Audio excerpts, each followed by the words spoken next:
રાજ્ય સરકારની ડ્રાફ્ટ જંત્રીને લઈને મહત્વપૂર્ણ સમાચાર. જંત્રી સામે 7,200 થી વધુ વાંધા અરજી આવી છે.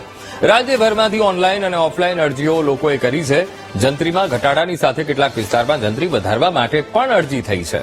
તો જિલ્લા કક્ષાએ બનેલી સમિતિ અરજીઓની સમીક્ષા કરી રાજ્ય સરકારને એ પરત આપશે અને જિલ્લા કક્ષાએ અહેવાલોની સમીક્ષા કરી જંત્રી દર બાબતે રાજ્ય સરકાર કોઈ નિર્ણય કરશે.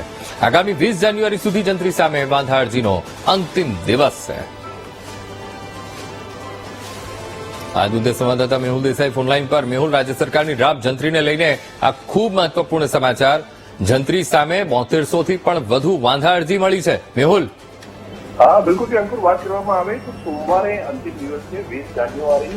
20 જાન્યુઆરી સુધીમાં જે જંત્રીઓ જાહેર થઈ છે ડ્રાફ્ટ, તેના સામેની વાંધા અરજીઓ જે છે તે સ્વીકારવામાં આવશે. ઓનલાઈન અને ઓફલાઈન અત્યાર સુધી જે અરજીઓ થઈ છે તેની સંખ્યા લગભગ 7,200 થી પણ વધારે થઈ છે અને જે નવી જે અરજીઓ આવી છે તેનો પણ તેની અંદર સમાવેશ હવે થશે. એટલે સોમવાર સુધીનો સમય જે છે તે આપવામાં આવ્યો. અગાઉ 1 મહિનાનો સમય આપવામાં આવ્યો હતો, પરંતુ તેમાં વધુ 30 દિવસનો સમય અંકુર લંબાવીને 20 જાન્યુઆરી સુધી આ સમય જે છે તે લંબાવ્યો હતો. રાજ્ય સરકારે આ વાંધા અરજીઓ છે તેના ઉપર સમીક્ષા જિલ્લા કક્ષાએ જે સમિતિ બનાવી છે તેના દ્વારા કરવામાં આવશે અને આ સમીક્ષા કરી તેનો અહેવાલ રાજ્ય સરકારને સુપરત કરશે. વિવિધ જિલ્લાઓના અહેવાલો જે છે તેના ઉપર રાજ્ય સરકાર જે છે તે ચિંતન કરશે અને અંતિમ નિર્ણય જે છે તે જંત્રીના સંદર્ભમાં રાજ્ય સરકાર આગામી દિવસોની અંદર કરશે.